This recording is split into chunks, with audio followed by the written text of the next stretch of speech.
மக்தப் மதர்சா மாணவர்களுக்கான பரிசளிப்பு விழாவை ஏற்பாடு செய்திருக்கிறார்கள். இந்த மாணவர்கள் அவர்கள் கற்கக்கூடிய கல்வி, அந்த கல்வியை பற்றி இஸ்லாம் சொல்லுவது என்ன என்பதை எல்லாம் ஒரு அளவிற்கு நாம் தெரிந்து வைத்திருக்கக்கூடியவர்களாக இருக்க வேண்டும். நம்மளுடைய இந்த நபிமார்கள் இந்த வரலாறு என்ற ஒரு தொடர் நிகழ்விலே கூட ஆதம் அலைஹிஸ்ஸலாம் அவர்களை பற்றி நம்ம பேசியிருப்போம். அல்லாஹ் தஆலா என்ன செய்யறான்னு சொன்னா, ஆதம் அலைஹிஸ்ஸலாம் அவர்களுக்கு மலக்குமார்களை எல்லாத்தையும் சஜிதா செய்ய சொல்றான். இப்படி செய்வதற்கு காரணத்தை அல்லாஹ் தஆலா முன்னாடி என்ன நடந்துச்சு, எதற்காக செய்ய சொல்கிறான் என்று சொன்னால், மலக்குமார்களை அழைத்து சில விஷயங்களை பற்றி கேட்கின்றான். மலக்குமார்கள் என்ன சொல்லிட்டாங்க, எங்களுக்கு தெரியாது,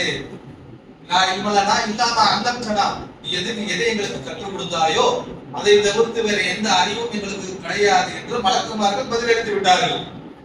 அல்லாஹ் தஆலா என்ன செய்யறான்னு சொன்னா, ஆதம் அலைஹிஸ்ஸலாம் அவர்களை அழைத்து இந்த மலக்குமார்கள் எதை தெரியாதுன்னு சொன்னார்களோ, இந்த மலக்குமார்களுக்கு எதை பற்றிய அறிவு இல்லையோ அதை பற்றி ஆதமே நீங்க சொல்லுங்க என்று அல்லாஹ் தஆலா ஆதம் அலைஹிஸ்ஸலாம் அவர்களை சொல்லுகின்றார். அப்ப ஆதம் அலைஹிஸ்ஸலாம் என்ன செய்யறாங்கன்னா, எது மலக்குமார்களுக்கு தெரியலையோ அதையெல்லாம் ஆதம் அலைஹிஸ்ஸலாம் அவர்கள் சொல்லுகின்றார்கள். சொன்னது பிறகு அல்லாஹ் தஆலா சொல்லுகின்றான், இந்த காலத்தில் மலாயிகத்தி இஸ்ஜுது லி ஆதம், நீங்கள் ஆதமுக்கு மரியாதை செலுத்தும் வகையில அவருக்கு சஜிதா செய்யுங்கள் என்று அல்லாஹ் தஆலா சொன்னதாக வரக்கூடிய செய்தியை பார்க்கிறோம். இந்த இடத்துல ஏன் அல்லாஹ் தஆலா ஆதமை சிறப்பிக்கின்றான்? ஏன் ஆதமை போய் மலக்குகளோட சொல்லலாம்ல, சஜிதா செய்ய சொல்லலாம்ல, இல்ல ஆதமை போய் இப்லீஸுக்கு சஜிதா செய்ய சொல்லலாம்ல, ஏன் ஆதமுக்கு மற்றவங்களை அல்லாஹ் தஆலா சஜிதா செய்ய சொல்கிறான் என்று சொன்னால், இந்த இடத்துல ஆதம் இல்முல மிகைத்தவராக இருந்ததுதான் காரணம் என்பதை நம்மளால் உணர்ந்து கொள்ள முடிகிறது. அப்போ அறிவுக்கு அதிகமாக முக்கியத்துவம் கொடுக்கக்கூடிய மார்க்கமாக ஆரம்பத்திலிருந்து முதல் மனிதன் தோன்றியதுல இருந்தே இஸ்லாம் அறிவுக்கு முக்கியத்துவம் கொடுக்கக்கூடியதாக இருக்கின்றது. குர்ஆனுடைய முதல் வசனம் கூட முதல்ல ரசூலுல்லாஹ்விற்கு இறக்கி அருளப்பட்ட வசனம் கூட என்னதாங்க, இக்ரா பிஸ்மி ரப்பிக்கல்லதி ஹலக், நீங்கள் படியுங்கள். அல்லாஹ் தஆலா நபியை பார்த்து சொல்லிக்கிறான், இக்ரா படியுங்கள். ரசூலுல்லாஹ் சொன்னாங்க, நபி காரியம் நான் ஓதக்கூடியவன் இல்லை, படிக்கக்கூடியவன் இல்லை என்று சொல்லும் போது இக்ரா நீங்க கத்துக்க படிங்க என்று சொல்லக்கூடியதை பார்க்கின்றோம். அப்ப அல்லாஹ் தஆலா இஸ்லாமுடைய ஆரம்பமாக முதலாவது வசனத்திலேயே என்ன சொல்லி கொடுக்கிறான்னு சொன்னா, படிக்க ஆரம்பிங்க, நீங்க ஓதத்தை கற்றுக்கொள்ளுங்கள் என்று அல்லாஹ்வும் திருமறையில கல்வி கற்பதை ஆர்வம் ஊட்டக்கூடியதை பார்க்கின்றோம். பல இடங்கள்ல அல்லாஹ் தஆலாவும் ரசூலுல்லாஹும் இந்த கல்விக்கு சிறப்பை சொல்லி இருக்கின்றார்கள். ரசூலுல்லாஹ் சொல்லுகின்றார்கள், ஒரு இடத்துல சொல்லுகின்றார், யார் கல்விக்காக ஒரு பாதையை தேடி போறார்களோ, மார்க்க கல்விக்காக, அல்லாஹ்வை அறிந்து கொள்வதற்காக, நபிகளாருடைய போதனையை அறிந்து கொள்வதற்காக ஒருவர் ஒரு பாதையை எடுத்து அதை சிரமப்பட்டு போவாரு. பாதைன்னா ரோட்ல போறது கிடையாது, அதுக்குன்னு கன்சிஸ்டன்டா ஒரு டைம் வச்சு மதரசான டெய்லி ஒரு ரொட்டீனுக்குள்ள கொண்டு வராங்கல்ல, அதுதான் பாதைன்னு சொல்றது. பாதைன்னா அந்த சந்தோலியா போது இப்படி வரதுன்னு புரிஞ்சிடக்கூடாது. டெய்லி அதற்காக மெனக்கட்டு உழைத்து ஒரு கல்வியை முழுமையாக அந்த காலத்தோட போக்கோட சேர்ந்து ஒரு கல்வியை அடைஞ்சு கொள்றாங்கல்ல, யார் அப்படிப்பட்ட ஒரு பாதையை, அப்படிப்பட்ட கல்வியை அடைவதற்கு முயற்சி செய்கின்றார்களோ அவர்களுக்கு கல்வியை கொடுப்பேன்னு சொல்றாங்க. ஒரு இடத்துல கூடவே ரசூலுல்லாஹ் சொல்லுகின்றார்கள், கல்வியோடு சேர்த்து ஸஹலல்லாஹு லஹு பிஹி தரீகன் இலா ஜன்னah, அவர்களுக்கு சொர்க்கத்திற்கு செல்வதற்கான பாதையை நாம் எளிமையாக்கி வைப்போம் என்று ரசூலுல்லாஹ் அல்லாஹ் தஆலா சொல்வதாக சொல்லக்கூடியதை பார்க்கின்றோம். அப்ப கல்வியை தேடி ஒருத்தர் போறார்னு சொன்னா அவருக்கு அல்லாஹ் தஆலா சொர்க்கத்துடைய பாதையை எளிமையாக்கி வைக்கிறான்னு சொல்லக்கூடியதை பார்க்கின்றோம். அதே போல ரசூலுல்லாஹ் சொல்கின்றார்கள், ஸைருக்கும், உங்களிலேயே சிறந்தவர்கள் யாரு தெரியுமா? நீங்க நமக்கு அதுதானே போட்டியே, நான் நல்லவனா நீ நல்லவனா, நம்மள யாரு சிறந்தவங்க தானே போட்டியே. இதற்கு தீர்ப்பை ரசூலுல்லாஹ் சொல்கின்றார்கள், நம்ம போட்டி போட்டு இருப்போம், நான் பெருசு நீ பெருசு, உங்ககிட்ட அது இருக்கு, என்கிட்ட இது இருக்குது, என்கிட்ட இது இல்லாத அது உங்ககிட்ட இல்லை என்று நம்ம போட்டி கொண்டு இருக்கிறோம். ஆனா ரசூலுல்லாஹ் ஒரு தீர்ப்பை சொல்கின்றார்கள், ஸைருக்கும், நீங்க போட்டி போட்டு இருக்கிறீங்களே யார் சிறந்தவர்கள் என்று, உங்களை சிறந்தவர்கள் யார் தெரியுமா? மன் தஅல்லமல் குர்ஆன வ அல்லமஹு, யார் குர்ஆனை தானும் கற்று பிறருக்கும் கற்பித்துக் கொண்டிருக்கின்றாரோ அவர்தான் உங்கள சிறந்தவர் போங்க என்று ரசூலுல்லாஹ் சொல்லக்கூடியதை பார்க்கின்றோம். ரசூலுல்லாஹ் காசு வச்சிருந்தா சிறந்தவன் சொல்லல, பணத்தை வச்சிருக்கிறவன் சிறந்தவன் சொல்லல, அதே போல அறிவை வச்சிருக்கிறவன் மத்த விஷயத்த சொல்லல. ரசூலுல்லாஹ் குர்ஆனுடைய அறிவின்னு ஸ்பெசிபிக்கா சொல்றாங்க. குர்ஆனை காணும் கற்று பிறருக்கும் கற்றுக் கொடுக்கக்கூடியவர்களாக யார் இருக்கிறார்களோ அவங்க தான் சொர்க்கத்தை மனிதர்களிலேயே சிறந்தவர்கள் என்று ரசூலுல்லாஹ் ஸல்லல்லாஹு அலைஹி வஸல்லம் அவர்கள் சொல்லக்கூடியதை பார்க்கின்றோம். அல்லாஹ் தஆலா திரும்ப சொல்லுகின்றார், இந்த கல்விக்காக நீங்கள் பிரார்த்தனை செய்யுங்க. அல்லாஹ்விட்ட ரப்பி ஸித்னி இல்மா, அல்லாஹ்வே எனக்கு கொடுக்கப்பட்ட அறிவை அதிகமாக்கு என்று பிரார்த்தனை கூட நீங்க செய்யுங்க என்று அல்லாஹ் தஆலா திருமறையில சொல்லக்கூடிய பார்க்கின்றோம். அதே போல அல்லாஹ் தஆலா வேற ஒரு வசனத்துல கற்றவர்களும் கல்லாதவர்களும் சமமாவார்களா, லா யஸ்தவில், அல்லாஹ் என்ன சொல்றான், லா யஸ்தவில் அம்மா வல் பஷர், பார்வை இல்லாதவர்களும் பார்வை இருக்கக்கூடியவர்களும் சமமாவார்களா, அதே போல வல் துலுமாத் வன்னூர், இருளிலே கடக்கக்கூடியவர்களும் வெளிச்சத்தில் இருக்கக்கூடியவர்களும் நூறில் இருக்கக்கூடியவர்களும் சமமாவார்களா என்று கல்வி கற்றவர்களையும் கல்வி கல்லாதவர்களையும் அல்லாஹ் தஆலா அப்படியே எடுத்து காட்டக்கூடியதை பார்க்கணும். ரெண்டு பேரும் கல்வி கற்றவரும் கல்லாதவரும் சமமே ஆக மாட்டான் என்று பல்வேறு வசனங்கள்ல சொல்லக்கூடியதை பார்க்கின்றோம். அப்ப இந்த கல்வி கற்கக்கூடிய இந்த பணியை ஏதோ நம்ம மக்தபு மதரசால இருக்கக்கூடிய பிள்ளைங்க மட்டும் தான் கத்துக்கணும் இல்லை, நம்மளும் கத்துக்கொண்டு கல்வி கடை, தமிழ்ல கூட சொல்லுவாங்கல்ல கல்வி கரையில கற்பவன் நாச்சில அப்படின்னாங்கல்ல, அது போல வாழ்க்கை முழுவதும் நம்ம கல்வியை கற்றுக்கொண்டே இருக்க வேண்டியதுதான். நம்ம ஒண்ணு முடிச்சுட்டோம்னு சொன்னோம்னா அதுக்கப்புறம் அதுக்கு அட்வான்ஸ் கோர்ஸாக ஒண்ணு இருக்கும், அதை நம்ம முடிச்சுட்டோம்னா அதுக்கு மேல இருக்கும். கல்வி என்பதற்கு ஒரு முடிவே கிடையாது. கல்வி என்பது கடலை போல அதனுடைய ஆழத்துக்கு போக போக போக போக இன்னும் ஆழத்துக்கு தான் அது போய் கொண்டு இருக்குமே தவிர கல்விக்கு முடிவே கிடையாது. அப்போ சிறுவயதாக இருக்கக்கூடியவர்கள் அவங்கள் தான் கல்வியை கற்றுக்கணும் இல்லாம நம்மவர்கள் பெரியவர்களாக இருக்கக்கூடியவர்கள் நம்மளும் மாற்றக்கூடிய கல்வியை ஏதோ ஒரு வகையில குர்ஆனுடைய கல்வியை தஜ்வீதை கத்துக்கிறதாக இருக்கட்டும், தஃசீரை கத்துக்கிறதாக இருக்கட்டும், லுகத்தை கத்துக்கிறதாக இருக்கட்டும், ஹதீஸை கத்துக்கிறதாக இருக்கட்டும், நாமும் அந்த கல்வியுடைய அந்த வழியிலே பிரயாணிக்கக்கூடியவர்களாக இருக்க வேண்டும். அப்படி பிரயாணிக்கும் என்றால் சொர்க்கக்கூடிய வழியையும் அல்லாஹ் தஆலா நமக்கு எளிமையாக்கி வைப்பான் என்று சொல்லக்கூடியதை பார்க்கின்றோம். அப்போ கல்வி ஒண்ணு நம்மளா கத்துக்கணும், அல்லது கல்வி இஸ்லாமிய கல்வி போதிக்கக்கூடிய இடங்களுக்கு நாம் செல்லக்கூடியவர்களாக இருக்க வேண்டும், அல்லது நம்மளுடைய பிள்ளைகளை அனுப்பக்கூடியவர்களாக இருக்க வேண்டும். இஸ்லாமிய கல்விகள் எங்கு அதிகமாக போதிக்கப்படுகின்றது, மதரசாவில தான் போதிக்கப்படுகின்றது. எங்க மதரசா என்ற ஒரு ஏற்பாடு அடுத்து வரக்கூடிய தலைமுறையினர் குர்ஆனை ஓத தெரியாம போயிடக்கூடாது, அல்லாஹ்வும் ரசூலும் யாருன்னு தெரியாம அப்படி வழிகட்டு போயிடக்கூடாது என்பதற்காகவே உருவாக்கப்பட்டது. பள்ளிவாசல் இல்லாத ஊர்ல முஸ்லிம்களுடைய நிலைமையை பாருங்களேன். பள்ளிவாசல் இல்ல, மக்தப் மதரசா இல்ல, பேசிக் இஸ்லாமியுடைய அறிவு இல்லாத ஊர்கள்ல ஒரு முஸ்லீம் குடும்பம் ஆளும் என்று சொன்னால் அந்த குடும்பத்துடைய நிலைமையை கொஞ்சம் போய் பாருங்க. உங்களுக்கு தெரிஞ்சவங்க யாராவது இருந்தா போய் பாருங்கள். அவர்களுக்கும் அந்த ஊர்ல இருக்கக்கூடிய வைர முஸ்லிம்களுக்கும் எந்த வித்தியாசமும் இருக்காது. பக்கத்துல வைர முஸ்லிம் கூட கொஞ்சம் நாகரிகம் தெரிஞ்சவனா நல்லவனாக இருப்பான். மற்ற ஊர்ல பள்ளிவாசல் தொடர்பு இல்லாத முஸ்லீம் தான் ஒன்னாம் நம்பர் அப்படியாக இருப்பார்கள். அந்த மாதிரியான ஆட்களாக, ஒரு போதை பழக்கத்துக்கு அடிமைப்பட்டவர்களாக, ஒரு வாழ்க்கையில ஒரு தனி மனித ஒழுக்கம் இல்லாதவர்களாக, இன்னும் என்னென்ன பாவங்கள் இருக்குதோ எல்லாத்திற்கும் தலைகொடியாக இருக்கக்கூடியவர்கள் யாரு பள்ளிவாசல் மட்டும் விலகி போனவங்களாக இருக்கிறாங்களோ, பள்ளிவாசல் இல்லாத ஊர்ல போயிருக்கிறாங்களோ, யார் மத்த மதரசா பக்கத்தே போகாம இருந்தாங்களோ அவங்களுடைய நிலைமையெல்லாம் அப்படித்தான் இருக்கும். அப்ப அந்த மாதிரி நிலைமை நமக்கு இல்லை. நம்ம ஊரை பொறுத்த வரைக்கும் அப்படிப்பட்ட ஒரு நிலைமையில அல்லாஹ் தஆலா நமக்கு ஏற்படுத்தி வைக்கவில்லை. அழகான பள்ளியை அல்லாஹ் நமக்கு கொடுத்திருக்கின்றான். அதுல அழகிய முறையில தொழுகைகள் நடத்தப்படுகின்றன, அழகிய முறையில குர்ஆன்கள் ஓதி காட்டப்படுகின்றது, அழகிய முறையில அந்த குர்ஆன் ஓதக்கூடியவர்கள் அடுத்த தலைமுறைக்கு சொல்லிக் கொடுக்கிறதுக்கான ஒரு வாய்ப்பும் ஏற்படுத்தப்பட்டிருக்கின்றது. அப்ப இதையெல்லாம் நாம் பயன்படுத்தக்கூடியவர்களாக இருக்க வேண்டும். நம்மளுடைய முடிஞ்சா நம்மளே அச்செடுத்துக்கிட்ட எனக்கு நீங்க ஓதுற மாதிரி எனக்கு தஜ்வீதோட தருத்தீலோட ஓதத்துக்கு சொல்லி கொடுக்க நம்ம அச்செடுத்த பிடிச்சிடணும். நம்மளால முடியலையா, ரொம்ப முடியலையா, ஒவ்வொரு பிள்ளைகளையாவது ஒரு ஆஜத்தை வைக்கணும். நம்மளால தான் ஓத முடியல, நம்ம காலம் தான் தள்ளி போயிருச்சு, நம்ம வாயில தான் ஐந்து நுழைய மாட்டேங்குது. நம்ம பிள்ளையும் இது மாதிரி படிக்காத இப்படி ஒரு கூட்டமாக ஆகிவிடப்படாத, ஓத தெரியாத ஒரு கூட்டமாக கைநாட்டாக போயிடக்கூடாது. அவர்கள் சிறந்த முறையில் குர்ஆனை ஓத வேண்டும் என்ற ஒரு ஆர்வத்தோடு இந்த மக்தபு மதரசாக்களுக்கு நாம் அனுப்பி வைக்கக்கூடியவர்களாக இருக்க வேண்டும். அந்த மதரசாக்கு வரக்கூடிய பிள்ளைகள் தான் மார்க்கத்திலே குறிப்பாக இருக்கும். மார்க்கத்துல இந்த இன்னைக்கு இருக்கக்கூடிய தலைமுறைகிட்ட என்ன பிரச்சனைன்னு சொன்னா, யாரையும் மதிக்கிறது, யாரு வயசு வித்தியாசம் கிடையாது. ரோட்ல போனான்னா நான் தான் ராஜாண்டு போறான். ஒரு சின்ன வயசு வரைக்கும் கிலோமீட்டர் இருக்கிற வரைக்கும் இருக்கிறான்.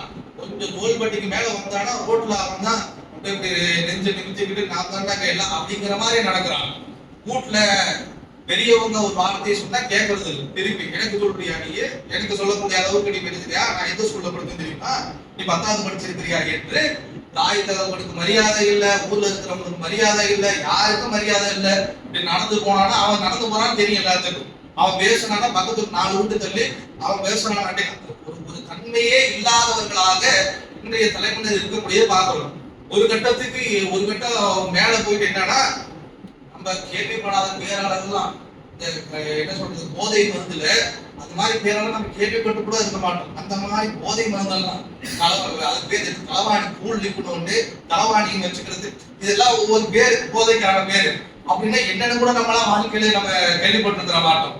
அப்போ ஒரு கட்டத்துல அப்படியே நான் தான் இல்லான்னு போயிட்டு சாராயம்னா இன்னைக்கு அவுடேட்டட். சாராயத்தை பத்தி நம்ம பேசிட்டு இருக்கோம். சாராயம்னா இன்னைக்கு இருக்கிற ஜெனரேஷன் குடிக்கிறது, அதெல்லாம் பாட்டில் எல்லாம் தூக்கி போட்டுட்டு அடுத்தடுத்த கட்டம் ஸ்டாம்ப் மாதிரி ஒரே ஒரு நம்ம போஸ்ட் ஆஃபீஸ் ஸ்டாம்ப் போட்டுவோமே அந்த சைஸ்ல இருக்கு, எடுத்து நாக்கில வச்சுக்கிட்டாங்கன்னா அவன் போயிடுவான், மிதராஜ் பயணத்துக்கு போயிடுவான். அந்த மாதிரி விஷயங்கள் எல்லாம் இன்னைக்கு முழங்கி கொண்டு இருக்கின்றது. அப்ப அந்த மாதிரி ஒரு சமுதாயத்துல நம்மளுடைய பிள்ளைகள் இஸ்திகாமத்தோடு அல்லாஹ்வுக்கு பிடித்தவர்களாக வாழ வேண்டும் என்று சொன்னால் அதை சொல்லிக் கொடுக்கக்கூடிய இடங்களாக மதரசாக்கள் தான் இருக்கும். அங்க இருக்கக்கூடிய உஸ்தாதுமார்கள் தான் அதை சொல்லிக் கொடுக்கக்குள்ளா இருப்பாங்க. அவங்களுக்கு தெரியும், கண்டு தெரியும், நீங்க ஸ்டாம்ப் போயிட்டு இருக்குதா, இல்ல கூண்டிப்பு போயிட்டு இருக்குதா, இல்ல வந்துட்டு தலவாணி போயிட்டு இருக்குதா அப்படிங்கறது எல்லாம் யாருக்கு தெரியும்னா இந்த உஸ்தாதா இருக்கக்கூடியவங்களுக்கு தெரியும். கூப்பிட்டு இருக்கிறவங்களுக்கு அப்ப தலவாணியை சரி படுத்து தலவாணி சொல்லு, இவங்க சொல்ற தலவாணி வேற, இவன் சொல்ற தலவாணி வேற, அது நமக்கு புரியாது, ஏற்பவர்களுக்கு புரியாது.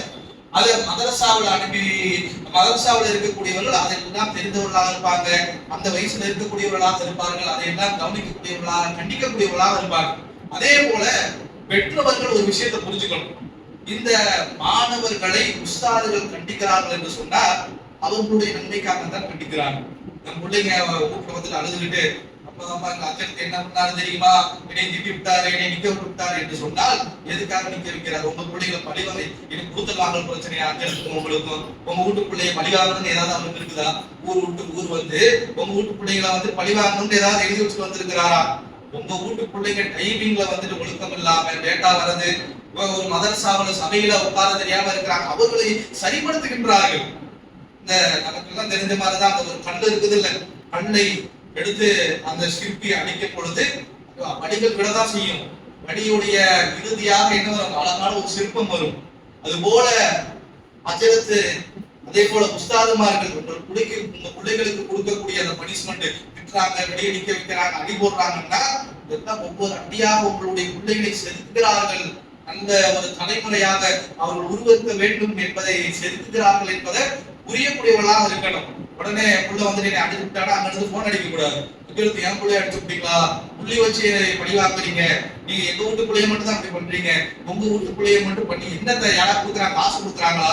உங்க பக்கத்து வீட்டுல இருந்து 5 எடுத்து காசு கொடுத்து என் பக்கத்து வீட்டு புள்ள என் பிள்ளைய அடிக்காது, அந்த பிள்ளைய முன்னாடி எனக்கு காசு கொடுக்க போறாங்களா? கொஞ்சம் என்ன சமயோஜன சிந்தனையோட யோசிக்கக்கூடியவர்களாக இருக்க வேண்டும். உஸ்தாதால் கண்டிக்கப்படவில்லை என்று சொன்னால் உங்களுடைய பிள்ளைகள் உஸ்தாதால் திருத்தப்படவில்லை, உஸ்தாதால சிறு வயசிலேயே அவர்கள் பக்குவப்படுத்தவில்லை என்று சொன்னால் அவர்கள் பக்குவப்படக்கூடிய இடம் வேறாக இருக்கும். அந்த இடம் என்ன என்பதை நீங்களே உங்களுடைய சிந்தனைக்கு விட்டுக்கங்க. அப்போ இப்படிப்பட்ட பிள்ளைகளை உருவாக்கக்கூடியவர்களாக நாம் இருக்கணும். அல்லாஹ் தஆலா சூரத்துல் லுக்மான்ல சில வசனங்களை சொல்லுவான். லுக்மான் என்ற ஒரு நல்லடியார் இருந்தார். அந்த நல்லடியார் என்ன செய்வார்னு சொன்னா, தன்னுடைய மகனுக்கு சில உபதேசங்கள், வளரக்கூடிய வயசுல இருக்கக்கூடிய தன்னுடைய மகனுக்கு உபதேசம் செய்வார். என்ன உபதேசம் செய்வார் என்று சொன்னால், என்னுடைய அருமை மகனே, அகீமுஸ் ஸலா, நீ தொழுகை நிலைநாட்டு, வஅமுரு பில் மஅரூஃப் வன்ஹா அனில் முன்கர், நீ நன்மை ஏவக்கூடியவனாக இரு, தீமையை தடுக்கக்கூடியவனாகவும் இரு, வஸ்பிர் அலா மா ஸபர், உனக்கு ஏற்படக்கூடிய விஷயங்கள்ல நீ சபர் செய்ய, இன்ன தாலிக மின் அஸ்மில் உம்மூர், நிச்சயமாக நீ சபுரு செய்யறிய, ஒரு பிரச்சனை வந்தா சபுரு செய்யறியே, அந்த சபுரை மிஞ்சக்கூடிய எந்த ஒரு தீர்வும் கிடையாது என்று சொல்லிக் கொடுக்கக்கூடியதை பார்க்கின்றோம். அதே போல அவர் சொல்கிறார், வலா துஸவ்வீர ஹத்தக லின்னாஸ், மனிதர்கள்ட்ட உன்னுடைய முகத்தை திருப்பிட்டு வராத, ஆணவமா முகத்தை திருப்பிட்டு வராத, மூச்சை திருப்பாத. அதே போல வலா யம்ஷி ஃபில் ஆர்தி மர்ஹா, உண்மையில நடந்து போகும்போது, தெருவுல நடந்து போது தன்மையாக நடந்து போ, கர்வம் கொண்டு நடந்து போவாத, தன்மையாக நடந்து போ. இன்னல்லாஹ லா யுஹிப்பு குல்ல முக்தாரின் ஃபுஜூர், அல்லாஹ் தஆலா நிச்சயமாக பெருமை அடிக்கக்கூடியவனை, கர்வம் கொண்டவனை விரும்புவதில்லை என்று அதே வரிசையா அட்வைஸ் பண்ணிட்டு வரார். இந்த அட்வைஸ் எல்லாம் என்னைக்காவது நம்ம பிள்ளைகளுக்கு நம்ம பண்ணியிருக்கிறோமா? தொழுக போன அதிகபட்சமா இந்த லுக்குமான் சொன்ன எல்லா இந்த விஷயத்தை எடுத்து பார்த்தோம்னா அதிகபட்சமா நம்ம பிள்ளைகளுக்கு நம்ம என்ன சொல்லியிருப்போம்னு சொன்னா தொழுக போன்னு சொல்லியிருப்போம், எப்பயாவது சொல்லியிருப்போம். அதை தாண்டி இவர்கள் போடுற இந்த லிஸ்ட்ல ஏதாவது ஒரு அட்வைஸ் நம்ம பண்ணியிருப்போமா? இல்ல சொல்றாங்க பாருங்க, வஸ்மிர் அலாமா சத்தக், உனக்கு எது ஏற்படுகின்றதோ அந்த பொறுமையை மேற்கொண்டு, இன்னதாலிக மின் அஸ்மில் உமூர், நிச்சயமாக நீ பொறுமையை மேற்கொண்டு சபர் செய்யற பத்தியா, அதை மிஞ்சக்கூடிய ஒரு நற்காரியம் கிடையாதுங்கிறார். இது என்னைக்காவது பிள்ளைங்களுக்கு சொல்லி கொடுத்துருக்கிறோமா? நீங்க அந்த சபர் இல்லாதனால தானே பிள்ளைங்க என்னென்ன வேலை பண்ணுது, போய் தண்ணி அடிக்கிறது, ஸ்டாம்ப் வைக்கிறது, களவாணி போடுறது, இதே போல இன்ஸ்டாகிராம்ல தொழுது வாடுறது, இது எல்லாம் ஏன் செய்யலாம்? சபர் இல்லாதனாலதான் செய்யலாம். என்னைக்காவது நம்ம சொல்லி கொடுத்துருக்கின்றோமா? இது சொல்லி கொடுப்பாங்க. இது மதரசாக்கு வந்தீங்க, உஸ்தாதில் நம்ம பிள்ளைகளை உட்கார வச்சீங்கன்னா, லுக்குமான் அலைஹிஸ்ஸலாமுடைய வரலாறு எடுக்கும் போது உங்களுடைய லுக்குமானுடைய பிள்ளைக்கு அவரு சொன்னாரு, உங்க பிள்ளைய தான் பிள்ளையா நினைச்சிட்டு அஜருக்கு உங்க பிள்ளைன்னு சொல்லுவாரு. லுக்குமான் அலைஹிஸ்ஸலாம் பிள்ளைக்கு சொன்னாங்க, நான் உங்களுக்கு சொல்றேன், நீங்க உங்களுக்கு ஏதாவது கஷ்டம் வந்துச்சா, உங்களுக்கு ஏதாவது தோணுதா, வஸ்பிர், நீங்கள் சபர் செய்யுங்க, இன்னதாலிக மின் அஸ்மில் உமூர், நீங்க சபர் செய்யறதை விட மிகப்பெரிய காரியம் ஒண்ணுமே இருக்காது என்று உங்க அஜருக்கு உங்க பிள்ளைங்களுக்கு சொல்லி கொடுப்பாரு. நமக்கு நம்மள பிள்ளைகளுக்கு சொல்லி கொடுக்கறது வேற, நமக்கே தெரியாது, நமக்கு யாரும் சொல்லி தரல. லுக்குமான் ஒரு சூறா இருக்கிறதுனே தெரியாது. குர்ஆன்ல 114 சூறாவுல 31வது அத்தியாயமா லுக்குமான் ஒரு சூறா இருக்குது. லுக்குமான்ங்கிறது ஒரு நல்லடியாரோட பேரு. அவருடைய பையனுக்கு நல் உபதேசம் செஞ்சாரு. அந்த உபதேசங்கள் இதெல்லாம் வருது, நமக்கு தெரிஞ்சாதானே அடுத்தவங்களுக்கு சொல்லி தருது.